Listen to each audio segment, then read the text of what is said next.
আমার চ্যানেলে তোমাদের সকলকে স্বাগত। আজ আমরা ক্লাস 4-এর রায়ান মার্টিন প্রশ্নবিচিত্র থেকে পরিবেশের তৃতীয় পর্যায়ক্রমিক মূল্যায়নের অষ্টম স্কুল সলভ করব।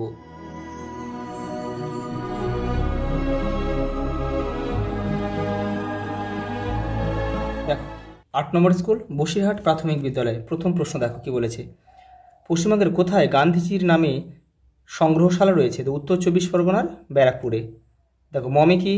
মিশর দেশের ওষুধ মাখানো মৃতদেহকে মমে বলা হয়। কোন কোন প্রাকৃতিক কারণে স্থাপত্য শিল্পের ক্ষতি হয়? দেখো ভূমিকম্প, বন্যা, ঝড়, অতিবৃষ্টি, অম্লবৃষ্টি বা অ্যাসিড বৃষ্টির ফলে কিন্তু স্থাপত্য শিল্পের প্রচণ্ড ক্ষতি হয়। দেখো ভাস্কর্য কাকে বলে? তোমাদের বইয়ের 156 নম্বর পেজে উত্তরটা রয়েছে, দেখে নাও। এই দেখো পাথর বা অন্য কিছুর গায়ে খোদাই করে নকশা মূর্তি ফুটিয়ে তোলা হয়, এগুলোকে ভাস্কর্য। উদাহরণ হিসেবে আমরা কোণার্কের সূর্য মন্দিরকে কিন্তু উদাহরণ হিসেবে বলতে পারি।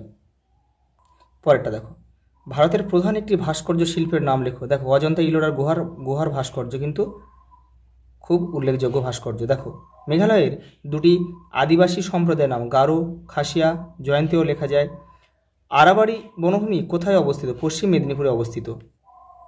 পরের প্রশ্ন দেখো বন্ধনীর মধ্যে সঠিক উত্তরটির মাথায় টিক চিহ্ন দাও। দেখো প্রখর রোদ বৃষ্টির কারণে স্থাপত্যে ফাটল হয়। ইচ্ছা করে স্থাপত্য নষ্ট করে হচ্ছে মানুষ। ভারতীয় জাদুঘরের প্রতিষ্ঠা হয় 1814 খ্রিস্টাব্দে। দীঘার বিজ্ঞান কেন্দ্রে আছে বিভিন্ন মাছ। পোড়ামাটির শিল্পকে বলে টেরাকোটা। বায়ু দূষণ ঘটে না ট্রাম থেকে। পাথরের রং বদলে যাওয়ার কারণ হচ্ছে বায়ু দূষণ। পুঁথি লেখা হতো তাল পাতায়। দেখো পরেরটা দেখো কি বলছে। দেখো পরের প্রশ্ন বলেছে আমাদের জীবনে কি কি করা উচিত আর কি কি করা উচিত নয়, প্রত্যেকটি 3টি করে লেখো। দেখে নাও।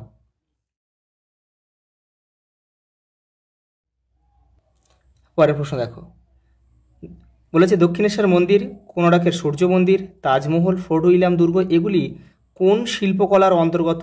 ছকে দেখাও। দেখো প্রথমে দিয়েছে দেখো দক্ষিণেশ্বর মন্দির স্থাপত্য, কোণার্কের সূর্য মন্দির এটা স্থাপত্য প্লাস ভাস্কর্য, কারণ এখানে কিন্তু এর গায়ে প্রচুর নকশা করা রয়েছে।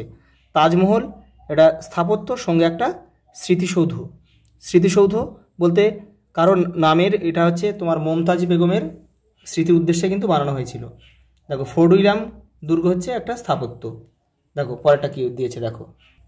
দেখো জামভাজি কে ছিলেন? একজন খুব বিখ্যাত জ্ঞানী ব্যক্তি ছিলেন রাজস্থানের, যিনি বিষ্ণই সম্প্রদায়ের প্রতিষ্ঠাতা। বিষ্ণই কারা? দেখো জামভাজির শিষ্যরা।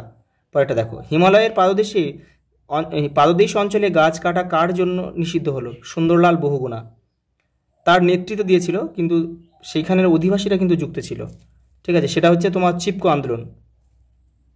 দেখো কার প্রচেষ্টায় আরাবাড়ি জঙ্গল সুরক্ষিত হয়? অজিত কুমার ব্যানার্জির নেতৃত্বে আর কি।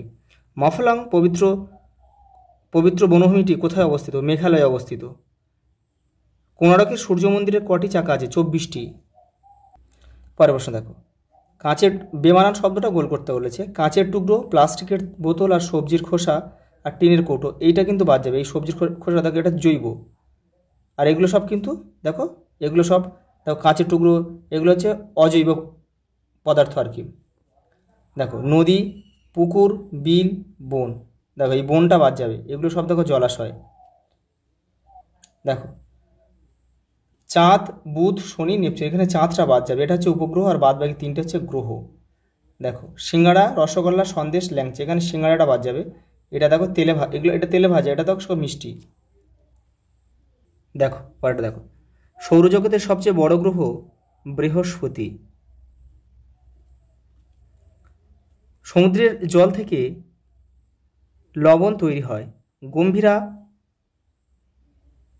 মালদা জেলার অনুষ্ঠান। মল্ল রাজাদের নামে একসময় এটা হবে বিষ্ণুপুর হবে। বিষ্ণুপুরের নাম ছিল মল্লভূমি।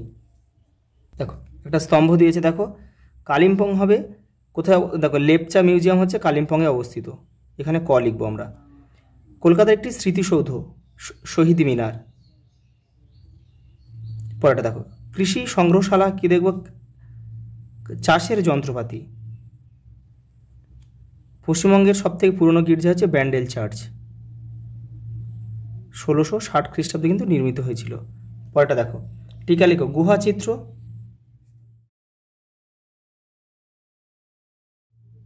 দেখো, কুটির শিল্প, সত্যাগ্রহ।